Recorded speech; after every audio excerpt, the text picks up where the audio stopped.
За сайн байцгаана уу эрхэм хүндэт үзэгчдээ. Танин мэдхүү гихэлээрээ ураатай Занга ТV-г маань ээлж дугаар маань эхэлж байна. За өнөөдрийн дугаараар одоо судлаач Чулуундарч за тэгээд судлаач Бэлгүн миний бие Монголын түүхийг та бүгддээ толилуулахаар бэлтлээ. За өглөө нэмэнд. Энэ удаагийн дугаараар битээр юу ярилцгаалаа? За энэ удаагийн дугаар чинь тэгээ түрүүчийн удаагийн дугаар дээр чинь их хурлаа дуудсан гэж хэлсэн шүү дээ. За энэ удаагийн дугаараар бас ер нь бол бас нэлээд болно. Их тайны төлөвлөгөө. Их тайны төлөвлөгөөч гарах байх. Би бас түрүүчийн дугаар дээр энэ ширмүүнийг цаазлсанд бас жоохон харамсаад байгаа. Гэхдээ тэгээд бас цаазлахаас ч өөр арга байгаагүй юм уу? Гэхдээ бас тэр чинь бас хаан ширээ булаацлах өрсөлдөгч л дөө. Тийм Гүйг хааны 3 дугаар өвдөө. Гүйг хааны одоо дүү гэх юм уу та. Гүйг хааны дүүгийнх нь хүүхэд шүү дээ. Тэгэхэр чин зэрэг тэгтээ ширмүүч өөрөө бас за яаж ч байсан тэр хүн бол ямар ч байсан хааны өгөөдөө хааны гэрээсэлсэн хүн байсан. Тэгээ тэр хүн бол бас ер нь цааш та аюултай. Бас нэг юм байгаа. Хүлээгүй цаазлагчийг эвтэйхэн арга гадаа яг цаазлахад зүч цагаад өгөөдөө цагаад өгөөдөө ихнийг цаазлж яхад эвтэйхэн аргадж байгаад мөнх ахыгаа гуйж байгаад байдрыг амьдаад үлдсэн. Уул нэг байдар цаазлуулах байсан. Цаазнаатхаа гэд хэлсэн байдрыг цаазлуулахчил байдар над хэрэг болоод байна гэж одоо хэлснээр байдрыг баруун зүг рүү дайны эсвэл одоо ирээдүйн их том дайн болоход байдар хэрэг болно гэж хүлээгүй бас одоо хүчийг ашиглая. Гэсэн тийм бодолтойгоор хүлээгүй байдрыг авч үлдэж байгаа. За тэгээд хадааныг мөн хөршөөсөн болвол хувлаа ширмүүнийг хөршөөсөн шүү дээ. Хайдуу хадаан хоёрыг бол мөн хаан хөршөөсөн. Харин ширмүүн тэгээд одоо хувлаан зэрэгт би чиний удирдлагт явж тушаалыг чинь их даах, зарилгыг чинь даах, жанжин чинь ч биш гээд энэ хоёрын хооронд асуудал гарсан. За Бат бол бүрийг бол цаацалсан. За тэгээд хучаа одоо тийм ээ хөлгөний хүү хучаа ижигдэг бол бас арсын өвчиж бас цаацалсан л да. Ахын хаан хариуг авч. Монголын баруун умардын хаан Хөхорд гихчийг байгуулна. Энэ бол би өөрөө эндээ эзэн сунаа гэж Бат хэлснээр Бат өөрийнхөө байгуулсан энэ газартаа Хөхорд гэж нэрлэсэн. Хөхордын улс. За эхэлж Хөхорд гэж нэрлэнэ. За явандаа энэ бол нэр нь солигдох ёстой болно түүхэндээ. Бат ижил мөрөн Сарайд өөрийнхөө эзэмшлээ улам бэхжүүлж эхэлж байсан. Одоо энэ Рязаныхныг, мөн Новгородынхныг, Киеврусийнхныг, Владимирийнхныг, Суздалынхныг бүгднгийн мэдлэлтэй ингэж одоо хатуу чанга оруулаад алс ямар ч байсан өрн зүг Ром руу явах гээд байгаа. Бат тэр нь Ром руу явах зорилгодоо хүрэхин тулд өөрийнхөө улсаа одоо имхэлж ирсэн. Гэтэ Хөхорд улс гэж байгаагүй. Бат өөрөө тэрнийг Хөхорд гэж нэрлсэн. Тэгэхээр Хөхордыг Бат захирж байгаа гэж Монголын түүх. Хэрвээ улс гэд яач бол эн чинь эзэнт гүрний задлаа хийчин штэ. Батыг бол баруун умард хязгаараа буюу өөртөө оногдсон газар нутгаа захирж бай гэж мөнх хаан хэлсэн. Мөнх мэдээж хэрэг Батаас говчуур аавна. Тэгэхээр яаж ин Батын талынхан хар хоримд бас алга төлнө гэсэн. Тусгай статус бол тэнд байгаа. Өөрт нь тусалсных нь. Ижил мөрөн Сарай Бат хааны ордон. Над дээр орж ирсэн тэр залуу хүүч нь хэн билээ? Александр. Александр өнөөдөр над дээр дахин бараалахыг гэж хэлээд байна. Юу болсон юм бол? Эзэнтэй. Би сайн мэдэхгүй. Рубрук эндээс яваад нэх удаагүй л байна. Юу ч гэсэн тэр Александрыг орлоод ир. Эзэнт нь дуудаж байна. За. Юу болов Александр? Би өөр яах Андрегээ дагуулад ирлээ. Бас танд үнчи харуулъя гэж хэлсэн. Бид нар нийт Русын умард хэсгийг захирах эрхтэй болсон. Та мэдж байгаа. Тийм ээ. Нява мөрний гатлаад шведүүд ирж байна. Би Ром руу дайлах төлгөө боловсруулж яхад шведүүд яагаад ирж байгаа юм бэ? Финийн болон хизээнээсээ бидний бодлонтой асуудал байсан. Финийн болон өөрийнхөө мэдлэлд оруулъя гэж эртнээс зөрчилдөж исэн юм. Одоо Финийн болонгаа буцааж авах гэж шведүүд цэрэглэж ирж байгаа юм байна. Шведийн хаан чинь хэн гэлээ? Шведийн хаан байхгүй болсон. Түүний оронд заламж халаа авч хаан ширээг залгасан хүн их омголон залуу байгаа. 30 эргэм насны. Хэн гэдгийг Олаф хаарлцсан уу? Тийм ээ. Туршуулууд ямар мэдээ өгсөн? Туршуулууд тэд нар Нява мөрөн дээр 10,000 гаруй цэргүүд тавьчихсан байгаа. Тэгэхээр тэд нар гуй онгоцороо Нява мөрнийг гаталж орж ирнэ. Нява мөрнийг гатлаад ороод ирэх юм бол тэд нар ижил мөрөн рүү орно. Ижил мөрнөөр наашаа аялсаар байгаад Рус ч хурж ирнэ. Ижил мөрөн дээр хаадын хот. Таны ордон байгаа шүү дээ. За. Эг цэргийг бэлд. Шведүүдтэй бид нар тулна. Чи өөрийн ах Андретайгаа хамт цэрэгээ цуглуулад шведүүдтэй эхэлж халз тулаанд орно. Ойлголоо. Чиний эцэг хар хоримд зуурдаар хорлогдож өгсөн. Тийм учраас би чамайг ивэлдэ багтаасан. Миний хүч хараас чинь ирнэ. Тэгтээ миний хүч ирж байгааг шведүүдэд бити хэлээрэй. Ойлголоо эзэнтэй. Явж олно.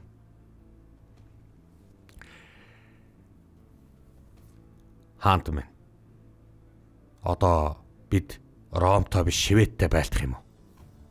Тийм ээ. Хэрвээ Ром руу яваад өгчөхөд хар хударгаар шведүүд ороод ирсэн бол асуудал үүсгэл байж. Шведүүдийг бүр мөсөн намд арах хэрэгтэй болж.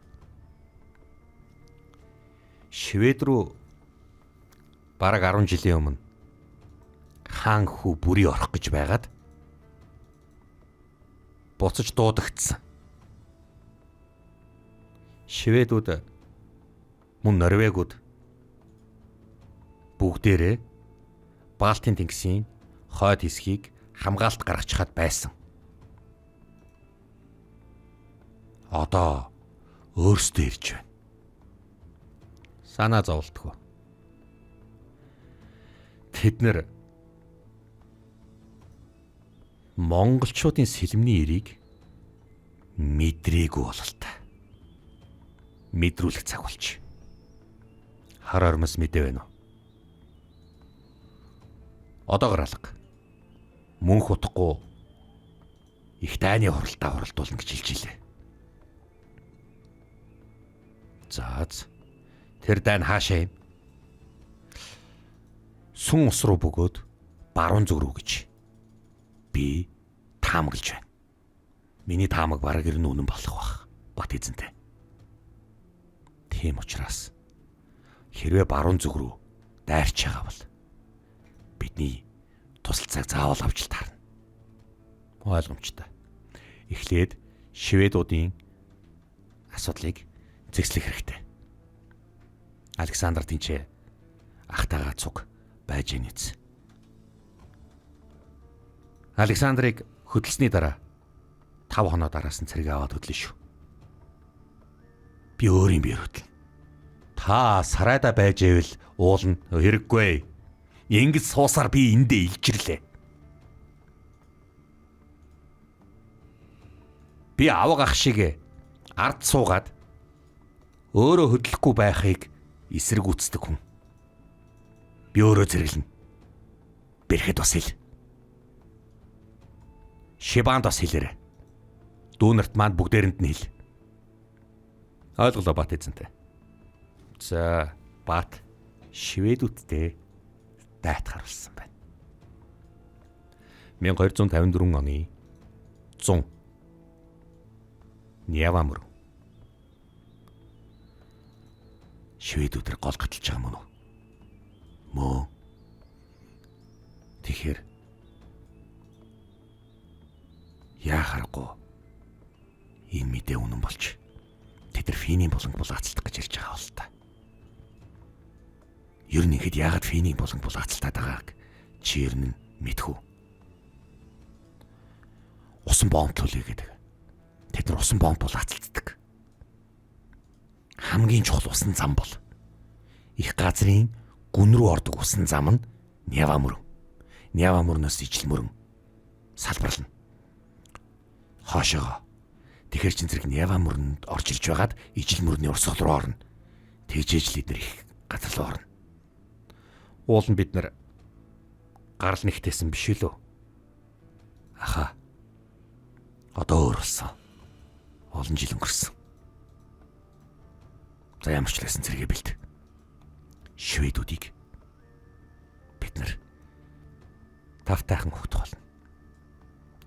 За, Александр Нявамөрөн дээр шведүүдийг хотж байлаа. Шведийн Жанжин Стивенсон. За ингээд Русын газар орж ирлээ. Тэгэхээр эдний ард дээр татарууд нь байгаа гэсэн үнэн үү? Мэдхим алга. Гэхдээ ямар ч байсан татарууд биднээс нэлээд хол. Ижил мөрөн дээр байгаа. Нарийн бүр судлах юм бол Днепрлүүч төгсөн байж болох талтай. Биднэрт Финий булан хэрэгтэй шүү дээ. Тэгэхээр заавал татаруудтай муудалцах шаардлага алга. Гэхдээ эн чинь татаруудын эзэмшил болчихоогүй юм уу? Цагаан тэнгис ямар ч лсэн нөлөөнд нь байгаад байгаа сурагтай. Гэхдээ цагаан тэнгистэр нэгж татар ирээгүй. Тэгэр Нявамөрөн бол яахаарахгүй татар байхгүй. Бид нэр Финий буланг одоо л авахгүй болвол дараад нь татартай хэрэлдэх хэрэг гарна. Тэгвэл зэргүүдэ булга. Ойлголоо. За, Нявамөрний хэсэгтэр. За, шведүүд ингээд газарт чихэлсэн. Ер нь бол эн чин Финий булан гэж үнэхээр ярих гэж байгаа бол энэ бол одоо яг Русын газар биш шүү дээ. Яг түүхийгээ ярих юм бол тийм биз? Тийм. Энэ газар бол анхнаасаа энэ Скандинавын харьяаны газар байсан. Харин энэ үед Санкт-Петербург буюу Ленинград те Санкт-Петербург байгуулагдаагүй байсан үе шүү. Намаг байсан газар. Сүүлд хожимнолд нэг их Петр байгуулсан шүү дээ. Тэгэхээр ямар ч лсэн яг энэ Финий булангийг булаацалтаад байгаа шалтгаан нь усан зогсоол буюу усан харилцаа, усан зам булаацалтаад байна л гэсэн үг. Энд чинь нөгөө хойд тэнгис рүү гаргаад байдаг. Цорын ганц одоо чухал цэгийн шүү дээ. Нявамөрөн. Тийм байна. Нявамөрөн дээр. За ингээд Нявамөрний яг энэ одоо өмнөд ингэр дээр шведүүд газардсан. Маш олоолаа байна. Тийм ээ. Үнэхээр эзэн бидэнд тэгээ цэргээ явуулах юм уу? Ах минь эргэлзээд байхгүй яаж байлтахаа болт. Бид нар ямар ч лсэн Нявамөрнийг өгөхгүй шүү. За ингээд Шведийн 10,000 цэрэгтэй өөдөөс нь 6,000 цэрэг цуглуулсан.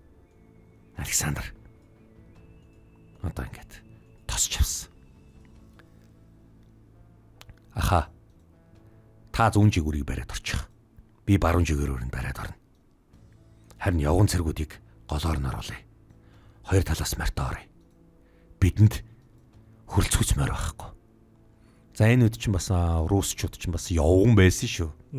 Ганцхан дэлхийд ер нь бүх цэрэгээ мориор хангаж чаддаг нь монголчууд л байсан. Тий. Монголчуудын Хамгийн том инновац. Монголын ойлголт бол ер нь 13 дугаар зууны үед нь морин зэрэг байсан болохоос явган зэрэг гэсэн ойлголт хизээч байгаагүй. Нэг цэрэг бараг 5-10 морь сэлгээл давчдаг байсан болохоос ш газар буугаад явган алхаад байна гэсэн ойлголт бол байгаагүй. Харин русчууд чинь явган цэрэг бол байгаа. Бас л тариа тарьдаг усуд байсан шүү дээ. Одоо энэ дорн славянууд.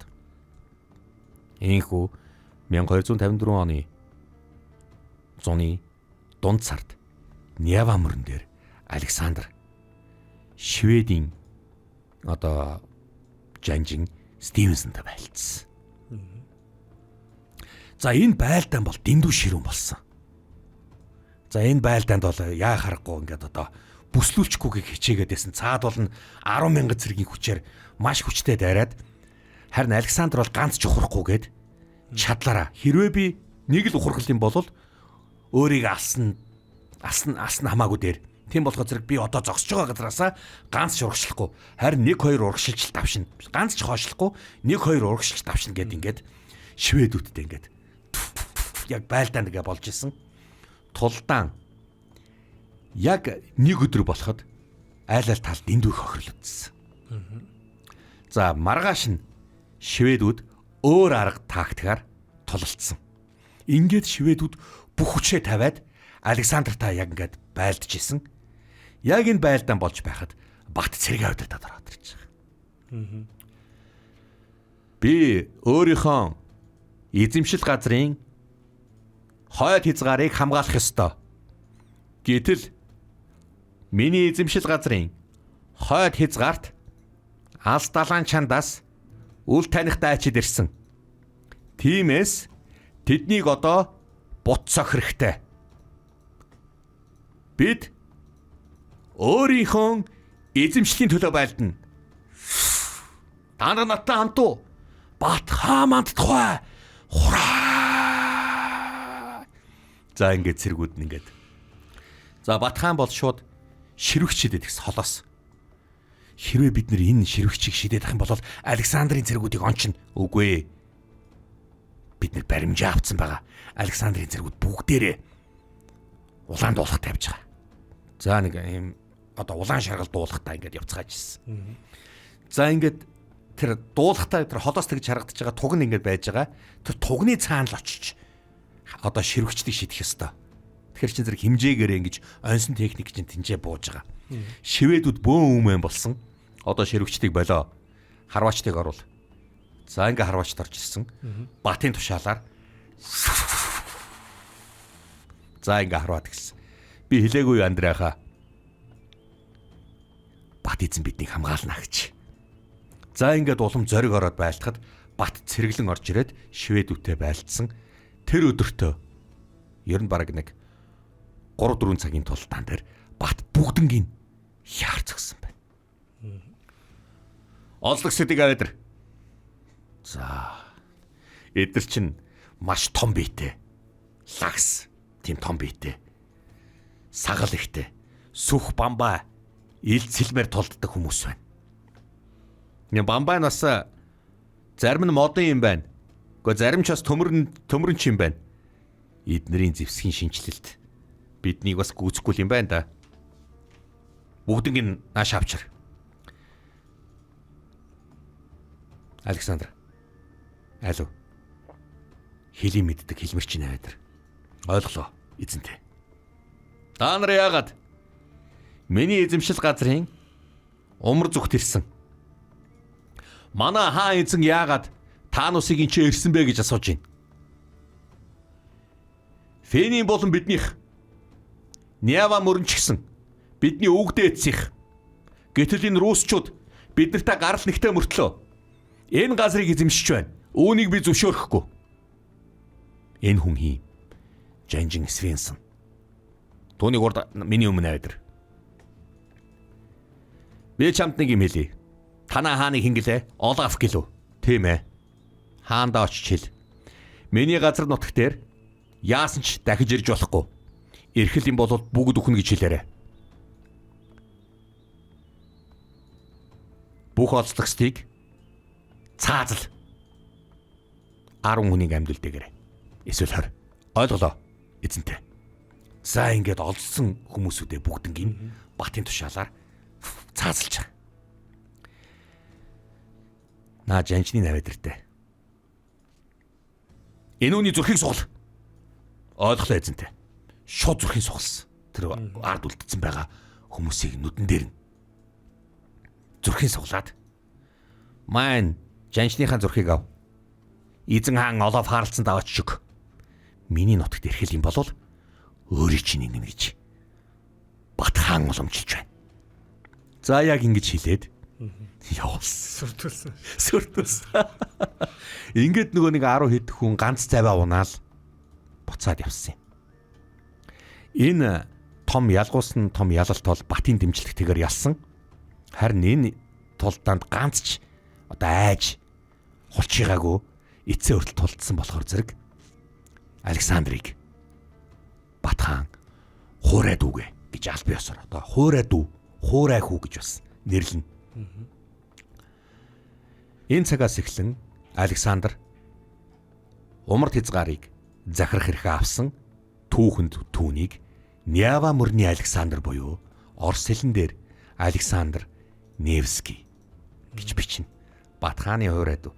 За ингээд Бат хааны тусламжтайгаар эх орноо хамгаалсан Бат хааны хүч чадал, Бат хааны итгэлийг олсноороо русчуудын дунд нэр нүр олсон хүн бол хамгийн их алдар гавья одоо олж авсан хүн бол энэ бол Нявагийн Александр. За Нявагийн Александр. За энэ хүн бол Бат хааны хуурай дүү. За эцэг Ярослав нь бол хар хоримд 9 сарын 30-нд 1246 оны 9 сарын 30-нд дуудагдж тэндээ дөргөн хатанд хорлогдсон. За бараг нэгэн зэрэг одоо энэ 9 дугаар сарын хооронд Михаил Черниговский буюу Черниговын Михаил одоо алтан ордод одоо ингээд одоо алтан орд одоо Батын одоо мэдлийн газар одоо зан үйл хийхээс татгалзаж исэн болохоор Бат хаанд бол цааслуулчихсан. Тийм болохоор зэрэг энэ эцэг нь нас орсны дараа Бат хаанд бол энэ Александр өөрийнхөө ах Андрегээ дагуулж ирээд үнчээр зүтгсэн. Тийм болохоор зэрэг одоо Бат хаан ивэлдэ багтаасан гэсэн үг. За харин Москвагийн Михаил Храбройт буюу Зоригт Михаил Москваг захирж байгаа. За энэ Зоригт Михаил бол энэ Ярославын одоо шууд талд одоо үнчээр зүтгэнэ гэдгийг амласан. Ингээд аль бие осоор одоо Москва болон энэ Суздал Владимирыг Нявагийн Александр захирах бүрэн эрхээ Бат хаанаас авсан байна. Тэгэхээр чин за энэ хойд зүгийн одоо Нява мөрөн болон энэ Москва гэсэн газар нутаг Москвагийн одоо энэ ханилгуудыг хэн захирч байгаа? Ерөөсөө Нявагийн Александр захирна. За тийм болохоор зэрэг энэ Владимир хаанчлалыг бол уулна Александрт өгье гэж бодож ирсэн аа. Өөрөө Владимирийн хаанчлалыг түүний одоо Андред өгсөн. Түүний ах Андред өгсөн. Киевийн Рус, Новгородын Рус, Москвагийн Рус одоо бүгдээрээ ерөнхийдөө Нявагийн Александрт аль бие осоор захирагдана гэсэн үг. Тэгэхээр энэ русчуудаа төлөөсөн Бат хааны хуурай дүү гэх юм уу да. Тэгэхээр ерөөсөө Бат хаан Александр Нявагийн Александр тал яриа штэ. Александр Ярославич Невский гэж дуудаад байгаа юм. Уул нь одоо жинхэнэ овог нэр нь бол өөр л дөө. Тэгэхээр чин зэрэг энэ Александр Ярославичийг дуудаад Нявагийн Александрыг дуудаад за одоо танаа Новгород юу болсон бэ? Тэр юу болсон бэ гэж асууна. Би бүгдийг шийднэ.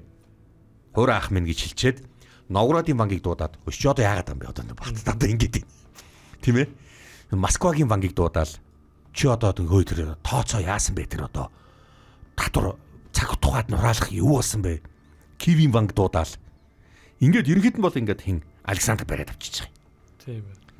Тэгэхээр Александр тал ярина гэсэн үг шүү дээ Бат бол. Бат бүгднгээс нь цэрэг дайчлаад одоо Дунай руу хөдлөхөр болсон. Ийхүү 1254 оны сүүлээр Бат Дунай руу хөдлөхөр шийдэж байлаа. Монголын тал нутаг. Монголын эзэнт гүрний нийслэл хар хорин хот мөн хааны Өргөө. Би та бүгд дүүнэрээ бүгдийн дуудсан шалтгаан надад байгаа. Та нар яасан гэж бодож байна? Хаанх минь. Та аяндаа төлөвлөж байгаа гэж хэлсэн шүү дээ. Хувлаа. Би нэг юм сайн сонслоо. Ширмүүнийг яг цаацалж байгаа юм бэ. Ширмүүн ч өөрөө би амийг аварчгаад байхад чинь миний талд ороод тулдахгүй гэдэг шүү дээ. Тэгээ цэргүүдийн дунд үүмэн үүсгэж бас зохион байгуулалт алдагдуулж эмх замбраа үйл явдал гаргаж ирсэн. Тийм болохоор надад бүр би хаан болох ёстой байтал чиний агуулчлаа гэж хэлэхээр зэрэг. Хувь тавилантайгаа эвлэрэ гэж би ширмүүд хэлсэн. Ширмүүн үгүй гэхээр зэрэг би цаацсан. Гэхдээ хааны алтуургийн ёсоор цаацсан шүү. Өгөөдөгийнхнээс одоо тэгээд хүлээгүй. Би байдрыг цаасал тушаал өгчхөөд байсан. Чи яга байдрыг авч гарч байгаа. Чи цааслагчийг эвтэйхэн ярьж тохирч жагаад байдрын амийг аваад гарцсан байлээ. Аха. Байдар хэрэгтэй. Байдрын хүч бидэнд хэрэгтэй. Та хэрвээ мартаагүй болвол би хаанх минь тантай хамт Ахмад үүдийн аянданд явсан хүн шүү дээ. Би яваагүй. Та явсан. Австрийн нийслэлд Вен хотоос Чанх зүүн зүг 14 миль газар Нонштадтыг эзлээд байж исэн хүн чинь байдар шүү дээ. Тийм болохоор Нонштадт хүртэл явсан хүн. Одоо надад энэний хүч хэрэгтэй. Ширмүүн шиг бие доосон зан гаргадаг юм бол би дорн цаацалчих болно. Үүнийг надад итгэж болно. Хаах минь. За. Бүгд өөрсдийнхөө хариуцлага мэдж байгаа бол би та нарт өнөөдөр нэг шинэ зөвлөгөө гаргасан юм. Би өвөг эцгийн ёсоор төрсөн эцгийн хүсэл мөрөөдлийн дагуу өмнө зүг сүн улсыг байлдан дагуулах бодолтой байна. Сүн улсыг одоо харьяанд оруулахгүй бол бид нар өөрийнхөө өвөг эцэг болон төрсөн эцгийнхаа мөн өмнөх хаадуудынхаа хүсэл зорилгыг биелүүлж чадахгүй гэсэн үг. Тэгэхээр сүн улсыг заалтаа байлдан дагуулах. Мөн түүний хавь ойрын баг жижиг улсыг эзэлж авч, сүн улсыг бүх талаас нь бүслэн авч эзэлж авах хэрэгтэй байна. Тэгээ дараад нь Дайлийн улсыг эзлэх хэрэгтэй байна. Дайлигийн жижиг улс буюу одоогийн бүгд найрамдах тард улсын баруун өмнөд хэсэг яг Вьетнам, Лаос, Камбож эднэртэй хэлэлдэг. Тайланд эднэртэй хэлдэг. Энэ дээр бол сүбэдэ тулчаад буцаж исэн юм. Энэ урагшаага Юнан гэд мож байгаа штэ. Куммин гэд нийслэлтэй. Эн чинь яг цаашаага Вьетнамтай хэллэх хэвээр. Хятадын одоо Сувдан голын бэлчрийн газар нутаг гэсэн үг. Яг энд Дайлийн улс оршин тогтнож ирсэн. Жижиг улс л да. Сүн улсын одоо баруун бөөрөнд бамбай болж амьдарч байгаа. Энэ бол цагаан будааны худалдаа болон энэ өмнөд тэнгисийн хамгийн том худалдааны чухал бааз нь яагарахгүй Дайлийн улс. Сүн улс гэдэг чинь яг өмнө зүг далаад байгаа болохоор өмнө зүгийн далаа тэнгисийн худалдааны хамгийн чухал стратеги. Тэгэхээр сүн улсыг эзлэхгүй бол болохгүй байна. Энэ Дайлийн улсын угсаатны зүүн хятадууд өөр үндэстэн байсан. Өөр үндэстэн Хака. Хака үндэстэн их байсан. Тэгээд мөн Жуан үндэстэн болон Туужо үндэстэнгүүд Дайлийн улсаар их амьдарч исэн. Туужо үндэстэн чинь бүр урагшаага энэ одоо юу хүртэл энэ Юнан мужаас одоогийн Чанша хот байгаад байгаа чинь нийслэл чинь юу лээ? Чанша чинь аль мужийн нийслэл нэлээ? Тэр Чанша чинь энэ Хүбэ билүү? За яг тэр тийм хүртэл оршин тогтнож исэн томоохон үндэстэн л дээ. Одоо нэг Чанша гэд хот байдаг шүү дээ. Тийм. Тэр чинь аль мужийн нийслэл Хүбэ баха. За Хунан. Хунан. За тийм. Хунан хүртэл оршин тогтнож исэн бас нэг Туужогийн хаант ус гэдээ бас жижиг хаант ус байдаг. Дайлигийн хаант ус гэж бас байдаг. За энэ болгон чинь бүгдээрээ сүн улсын бөөрөнд налж амьдарч түшиж байгаа. За Вьетнам чинь юу байгаа. Вет үндэстний хаан тус. Одоо Лаос чинь Khmer-ийн хаан тус. Вьетнам чинь Champa гэж явж байгаа илүү дээ. Тийм. Champa. Тайланд чинь Siam-ийн хаан тус гэд ингээд явж байгаа. Жижиг усуудалтай. Гэхдээ сүн ус эднүсийг бүгднгийн одоо яаж хааж оршин тогтнож байгаа гэсэн үг. Сүн усыг оршин тогтнохын байдлыг би одоо өгөө хийж сүн устаа дайн зарлах хэрэгтэй. Гэхдээ алтан устаа байлгахад бид нартэй холбоотон байсан шүү дээ хаа. Хувлаа. Тэр цаг одоо өөр болсон. Сүн ус бидний элчиг хүлээж авахгүй байгаа юм. Хоёрдугаарт сүн ус Илч довтлох тоолонд намайг надад алба татвар төлөхгүй байна. Би өөрөө өөрийн биеэр очиж дайлахгүй болохгүй юм шиг байна. За тэгвэл дараад нь гүүрээ ус. Данчуу жанжин хэдийгээр энчээ байсан ч гэсэн Гуйканы удирдлагын үед Гуйкан төр барьж явах үед бослог гаргасан. Түүний хатан огуул хамиш 3 жил төрийг барихтаа гүүрөөг бараг алдчихад байна. Тэгэхээр энэ гүүрээ улсыг маш хурдан төвшдөх хэрэгтэй. Дахин өнгөлзөж бослог гаргахгүй болтол нь бид нам дарах хэрэгтэй. Гүүрөөг бид өөрийн мэдлэлтэй байлгаж байж шар тэнгисийг, бохай тэнгисийг, мөн агнуур тэнгисийг хойд өсвөр хязгаарыг мэдлэлтэй байлгах ёстой болж байгаа юм. Тэгэхээр гүүрөөчүүдийг бут цохих болно. Мөн Алс өрн зүг Аббасидийн халифатууд толгоон өндлөж эхэллээ. Аббасидийн ухааны халиф Багдадад олон жил оршин тогтнож байхаа. Гэхдээ бидний элчийг үл хүндэтгсэн байна. Тэгэхээр ёс төдий бидэнд захирагдчихгүй шууд бидний эсрэг зүтгэж байна. Багдадын халиф байна мөн Дамаск нийслэлтэй Аюбидийнхний султан тус гэж байгаа. Одоогийн Сир. Тухайн үеийн Аюбидийн султан тус. Багдадын халиф болон Аюбидийн султан. Хашишины удирдагч хуршаахад туршуулааг сонсоход бараг 90,000-аас дээш алтан зоос өгсөн байна. Энэ нь миний ард толгойг үнэлж байгаа болол та. Тийм учраас бид нар Аббасидийн халифат болон Исмаилитуудыг буцах ёстой. Энэ дэндүү аюултай байна. Тэднээс ямар нэгэн хариу ирсэн үү? Өгөөдөө хааны үед иржсэн шүү дээ. Хоройд бараг алуурчид өгөөдөө хааныг алах гэж оролдож исэн. Таны толгойг хэрвээ үнэлсэн бол Асасины алуурчдын чи ирмээрийн. Одоогор мэдээ алга байна. Ямшлаас Исмаилитыг мөн дараад нь Мекка хот.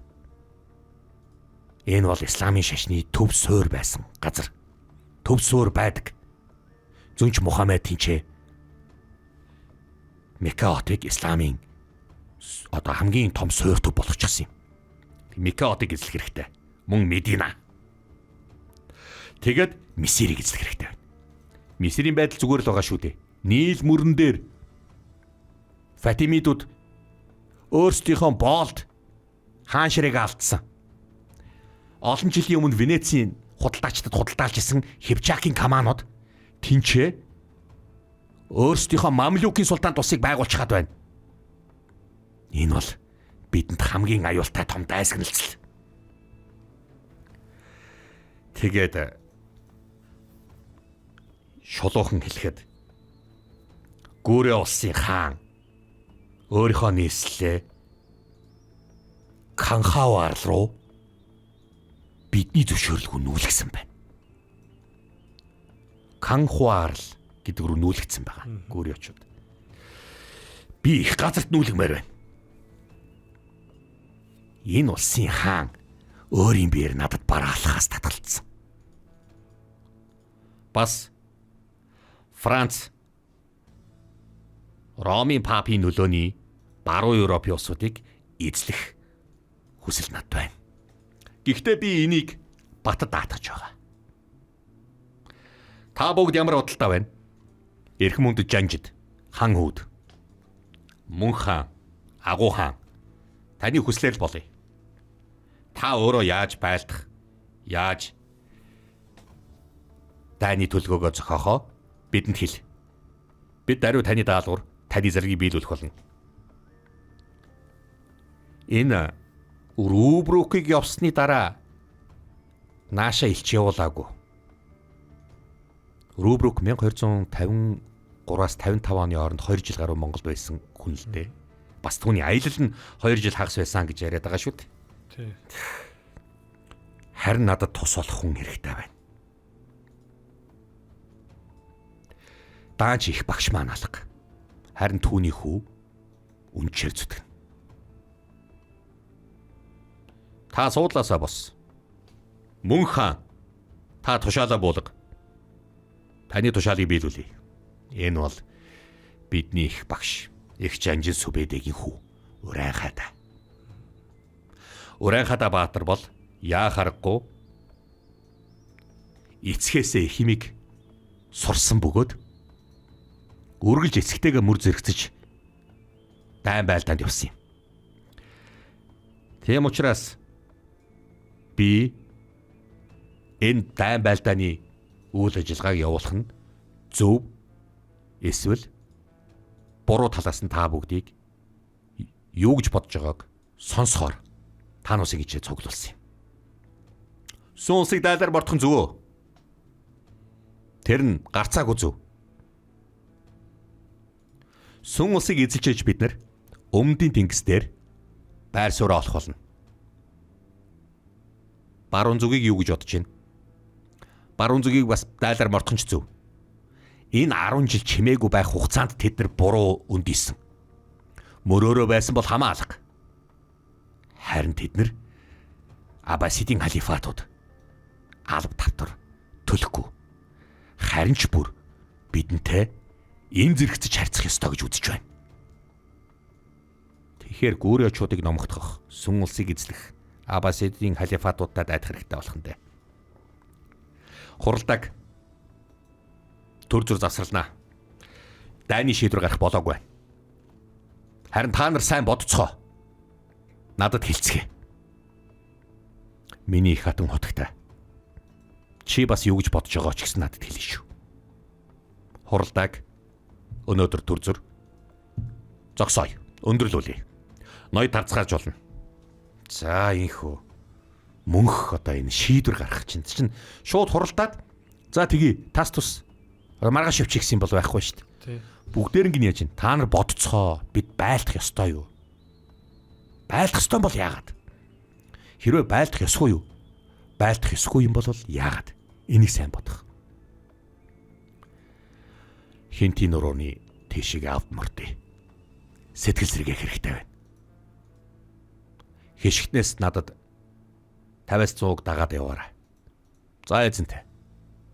Алуу, их хаан авд мортогч байна. Дагаад яв. Ийхүү хар хорноос хоошоогоо хангай нуруу хинти нурууга бараадч. Их хаан мөнх авд мортсон байна. Мөнх хаан бас авд мортож дайны бэлтгэлээ базаана, сургуультай хийн, мөн сэтгэл сэргээх. Ах, авд мордлоо. Араас нь явах хувлаа. Ариг бөхөө. Бид нар энэ дайнд орох ёстой юу? Би бол орхон зүг гэж бодож байна. Цөмөр хаахын хойноос явъя. За ингээд одоо дүүн мөн хааны одоо дүүн хувлаа ариг бүх хүлээгүй гэдэг энэ дүүнэр нь. Ах биднийг авч явахгүй гэсэн штий. Цөмөрөө өөр газараар анд явъя. Үгүй Сэмэрхэн араас нь явжгаад эхлээд загнана. Тэгээ дараад нь зөвшөөрчин. Багада тэгдэл байсан биз дээ. Явцгаая. Маргааш хөдлөө шүү. За ингээд иймэрхүү юм болж ирсэн. Их хаан мөнх ингээд авд явж ин гэдэг чи юу гэсэн үг вэ? Сэтгэл сэргээх. Ийм юм болж байна гэсэн үг. Бодлоо зэгцлэх. Бодлоо зэгцлэх хэрэгтэй. Хангай нуруу их хөвч мөнх хаан аваавлж байлаа. За гөрөөс мөн сайхан сүргэн байна шүү. Тийм ээ. Хэдэн гөрөөс агнах вэ? Хаантан ямар ч лээсэн энэс цаашаа жаахан явхад бас Зэрлэг хаан зураг тааралдах байлээ. Мөрийг нэмсэн үү? Харсан уу? Тийм ээ. Зэрлэг хаан зураг дайраад өнгөрсөн байлээ. За юу ч гэсэн тэнд нэг гөрөөс байна. За нэг гөрөөс авалчих. Намайг авсны дараа та нар тэр гөрөөсийг авчирч ирнэ шүү.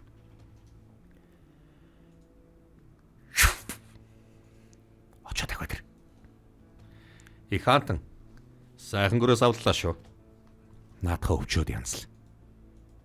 Тэгээд тогоо шангаа бэлдээд чанахад бэлд. Дахиад нэг гөрөөс авлаа. Бугын сүргэж таарлаж мэднэ. Өшөө цааш явъя. Мөн хаан авлаж байна. Яг энэ үед хангай нуруу хөвч дотор хэсэг хүмүүс байж л. Одоо бидний орох цаг мөн үү? Хэдэн хүн хамгаалж байгаа юм бэ? 50 орчим. Зүгээрээ тоогоор ойролцоол юм байна. Хуршаах юу гэж хэллээ? Толоог нь авдар гэвстэй. Тэгсэн. Сайн даг. Шүн түүнийг алъя. Одоо алхад яагаад байгаа юм бэ? Ямар ч лээсэн боломжийг сайн хүлээн шүү. Бүсэл. За. Хашишинууд. Чи нөө мөн хааныг алах таалгууртай. 41 зэрэг ирсэн. Нажи бизэнтэй. Ордон дотор нь ороод арчвал яасан юм бэ? Бидний өмнөх ахын дүүс бас ингэж л байсан. Түүнийг ахан аваавлж байхад нь ямар ч л байсан. Отоол гүцэх хэрэгтэй. Миний дэх хохраар шүү. Бүгдээрээ сумныхаа зэвд хор турах. Тургасан уу? Тургасан. Бүгд бага хэмжээний нэг үрэл эцгээ. Ойлголоо. За энэ үрэл эдчин чинь нэг хашиж хэрглэж гэлж байгаа. Тийм байна. Эн чинь нөгөө нэг хүнийг нэг одоо хүч оруулах иймэрхүү байдалд оруулна гэсэн үг. Ямар ч лээсэн өнөөдөр Монголынхаа мөнх толгойг болох болно. Бүсэл.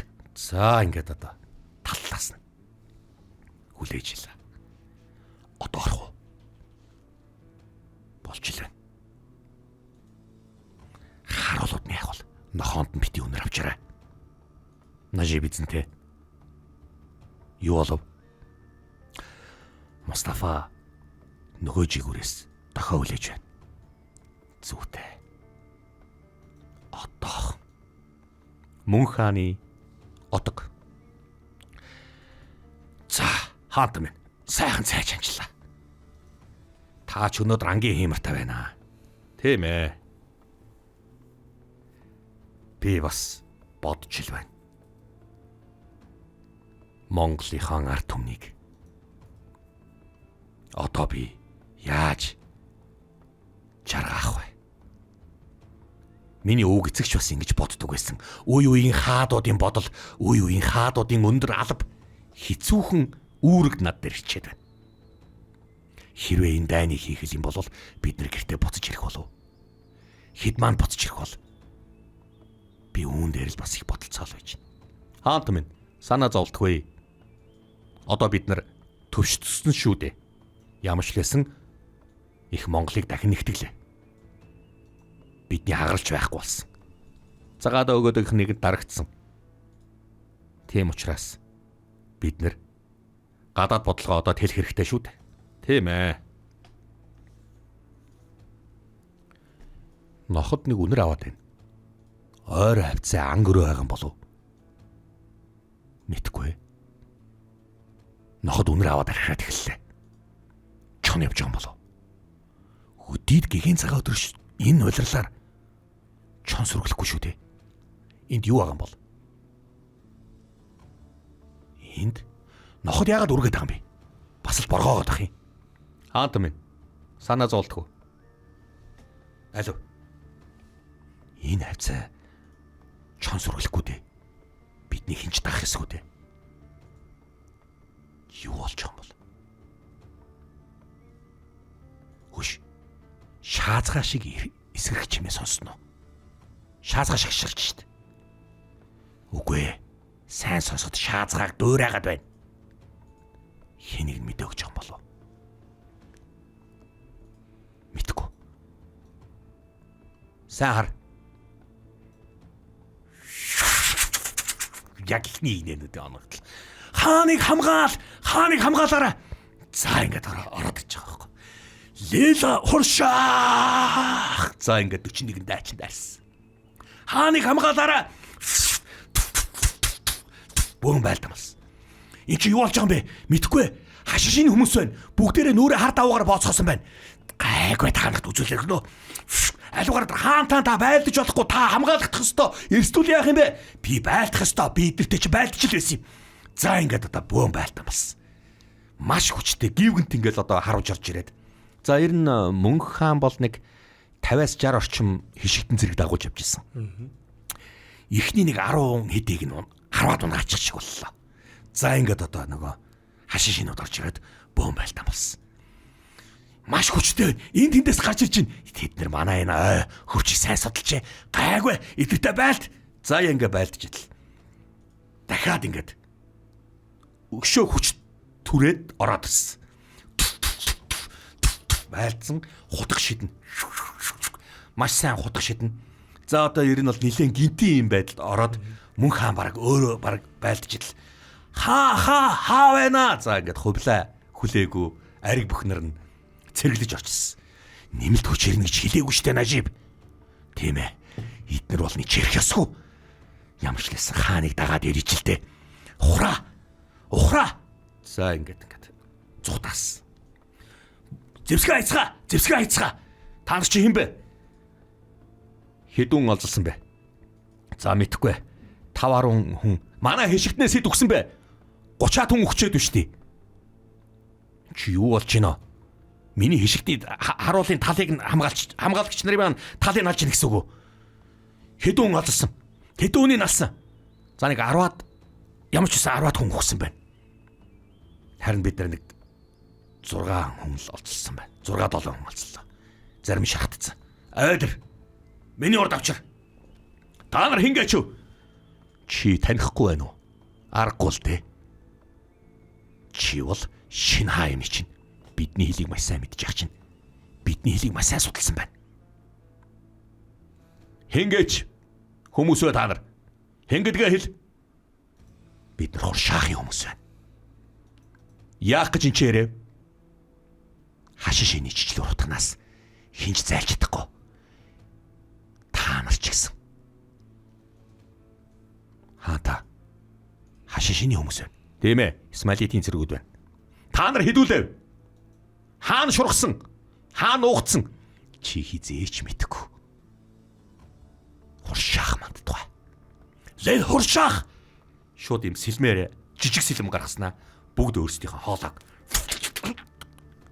За нэг одлогсон 6 хүн өөрийг алж байгаа. Тийм байна.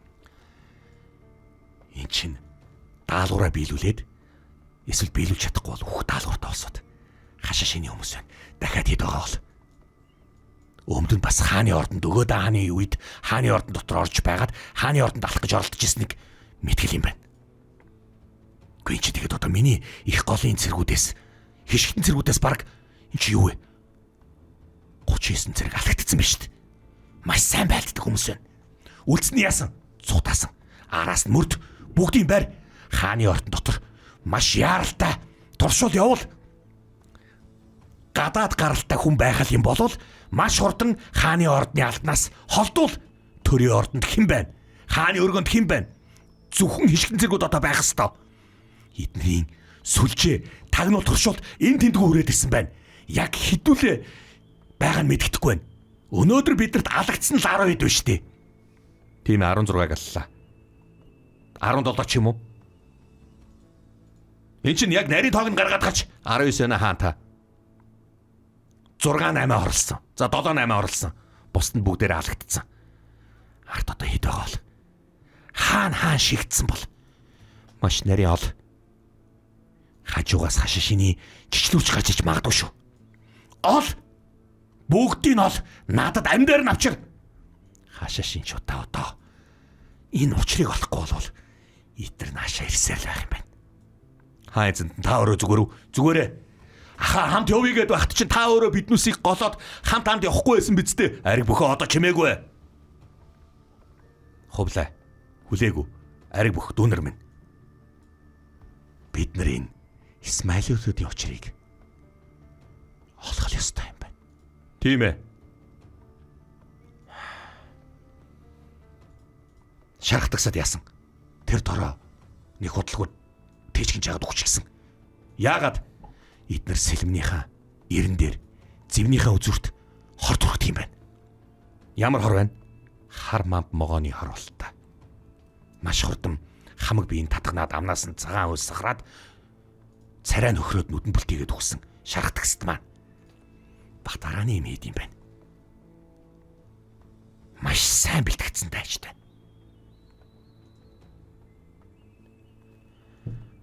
Ав хомрогыг өнөөдөр зогсооё. Өнөөдөр ав хомрог хийхгүй. Ангөрөг зогсооно. Явцгаая. Ойлголоо.